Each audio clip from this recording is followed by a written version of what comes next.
नारी कोमल है, कमज़ोर नहीं। नारी ममता, साहस, शक्ति की सृजन है, जो घर से लेकर समाज तक जीवन को आधार देती है। नमस्कार, मैं हूं प्रियंका जगवान, उत्तराखंड रुद्रप्रयाग से। तो आज मैं एक ऐसे ही विशेष व्यक्तित्व वाली स्त्री से आप सभी लोगों को मिलवाना चाहती हूं, जो समाज के लिए प्रेरणा है, जिन्होंने विषम से विषम परिस्थितियों में भी अपना धीरज नहीं छोड़ा और अपने परिवार का साहस बनाए रखा। और मुझे लगता है हर वो स्त्री समाज के लिए प्रेरणा है, जो समाज से पहले अपने घर परिवार, अपने पति, अपने बच्चों के लिए आदर्श है, क्योंकि एक सुंदर समाज का निर्माण सबसे पहले हम अपने घर से करते हैं। तो आज एक ऐसी विशेष व्यक्तित्व वाली स्त्री से मिलते हैं, तो चलिए मिलाती हूँ आप लोगों को। सबसे पहले तो आपके समस्त व्यूअरों को मेरा नमस्कार।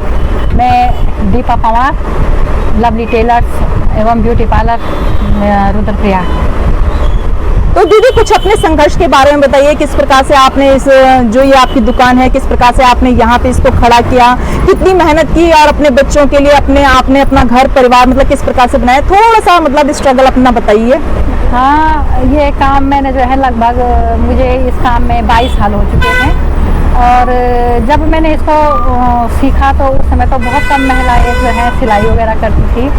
और जब बच्चे छोटे थे, देखने का कोई साधन नहीं था, तो मैंने सोचा कि अपना स्वरोजगार किया जाए, जिसके साथ बच्चे भी दिख जाएं और अपना रोजगार भी हो जाए।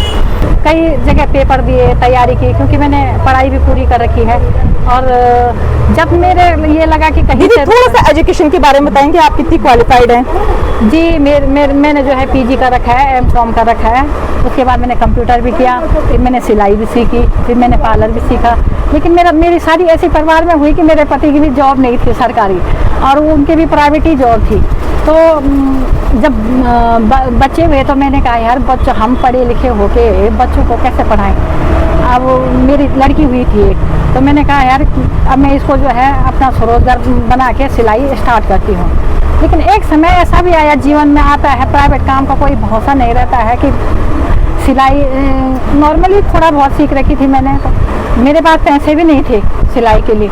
तो मुझे जो है मेरे बड़े वाले ससुर जी ने मुझे 2000 रुपये दिए थे कि बेटा इसे जो है आप ले जाओ, तो आपको काम सीखना है, आप सीख लो। तो मैंने कहा हाँ। अब मैं आज वो चले गए, लेकिन आज भी मैं उनकी ऋणी हूँ, क्योंकि उन्होंने मुझे कहा कि आपको जितने पैसे चाहिए जो लगेंगे तो वो ले लेना। तो कुछ मेरे मायके से मेरे पापा ने मुझे सपोर्ट किया, कुछ जो है मेरे बड़े वाले ससुर जी ने भी सपोर्ट किया। घर वालों से मुझे इतना नहीं हो पाया, कि मेरे ससुर भी वैसे पेंशनर थे, लेकिन परिवार का खर्चा लगा के सभी बहू में नहीं हो पाता था। तो मेरे बड़े वाले ससुर जी ने जो है मुझे सपोर्ट किया कि हाँ, मैं जो है पैसे दूंगा, आप काम सीख लो। तब मैंने जाके एक कमरा लिया सिरकोट में, तब वहाँ मैंने सिलाई सीखी। तो वहीं से मैंने जो है सिलाई सीखी। तो 2008 में मैंने जो है, मेरे पति ने कहा कि चलो ऐसा करते हैं कि सामाजिक कार्य करते हैं कुछ। तो मैंने जो है क्षेत्र पंचायत का चुनाव लड़ा, तो उसमें भी मैं सक्सेस हुई। तो उसमें मैंने जो है 5 साल कार्य किया। तो तब मेरे बच्चे हो गए थे, बच्चे भी छोटे थे, पर मैंने जो है कार्य पूरी अभी भी। उसके बाद भी लोगों ने कहा कि आप आगे चुनाव लड़ो। मैंने कहा नहीं यार, बच्चे छोटे हैं, फिर इतनी भाग दौड़ नहीं हो पाएगी, क्योंकि इन पदों पे जो है बहुत जागरूक होना पड़ता है, सामाजिक कार्य करने पड़ते हैं। फिर बच्चों को देखने की व्यवस्था नहीं बन पा रही थी, तो इस वजह से मैंने जो है क्षेत्र में राजनीति में नहीं गई। राजनीति में नहीं गई। मैं राजनीति से बैक होके मैंने अपना स्वरोजगार चुना। मैंने कहा स्वरोजगार करूँगी तो बच्चों को भी पढ़ाऊँगी। तो उसके बाद मैंने इसी कार्य से अपने बच्चों को जो है प्राइवेट स्कूल में पढ़ाया, और उनके लिए अभी बालिका भी मेरी पढ़ाई कर रही है, तो वो भी श्रीनगर में रहती है। लड़का भी मेरा अभी जो है 12वीं में है। तो जितना मैं फीस दे पाती हूँ मेरा इसी स्वरोजगार से है। इसी में मैं जो है, पति भी मेरे प्राइवेट जॉब वाले हैं, और इसी में मैंने जो है अपनी थोड़ा जगह भी ली। इसी में मैंने जो है कमरे बनाए। और यही स्वरोजगार के मैं तो ये कहती हूँ कि जो महिलाएं जो हैं ज़िंदगी से हार जाती है, या जिनके पास कोई फाइनेंशियल व्यवस्था नहीं होती, मैं तो कहती हूँ अपने स्वरोजगार अपनाओ।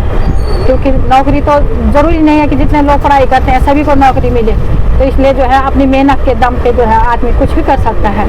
कई बार लोगों ने मुझे बोला भी कि ये सिलाई कर रही है। अरे मैंने कहा सिलाई अपना स्वरोजगार है, अपने आओ जितना मर्जी करो, रात के 12 बजे तक काम करो, 2 बजे तक काम करो, 2 बजे तक भी मैंने काम कर रखा है।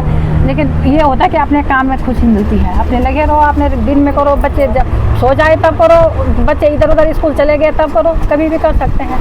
तो इसलिए मैं तो ये कहूँगी कि अपना स्वरोजगार करना चाहिए। खाली रहने से तो डिप्रेशन का शिकार होता है आदमी, क्या खाली दिमाग शैतान का घर। इसलिए रोजगार करेंगे, मेहनत करते रहेंगे तो बूंद बूंद करके घड़ा भर दी जाता है। बिल्कुल बिल्कुल। तो आज दीदी ने अपने स्ट्रगल की कहानी बताई, और क्योंकि दीदी जी के जो हस्बैंड हैं वो प्राइवेट जॉब पे हैं, तो प्राइवेट जॉब का कभी ऐसा होता है, कभी होती है कभी नहीं होती है। तो इन विषम परिस्थितियों में भी दीदी ने अपने हस्बैंड जी का भी पूरा साथ दिया, अपने बच्चों का भी पूरा साथ दिया, और बताया कि किस प्रकार से उनके जो बड़े ससुर जी थे उन्होंने किस प्रकार से सहयोग किया।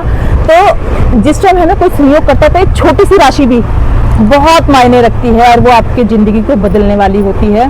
तो मुझे उम्मीद है आप सभी लोगों को इस प्रकार की जो दीदी ने स्टोरी सुनाई अपनी प्रेरणादायक, मुझे उम्मीद है आपको पसंद आई होगी। और इस प्रकार की और भी आप किसी स्त्री को जानते हैं जो समाज के लिए प्रेरणा देने वाली है, प्रेरणा स्रोत है, तो हमें कमेंट करके ज़रूर बताइएगा। हम उनसे भी ज़रूर संपर्क करेंगे और आप लोगों के साथ उनके संघर्ष की जो कहानी है उसे साझा करेंगे। तो धन्यवाद इन्हीं शब्दों के साथ।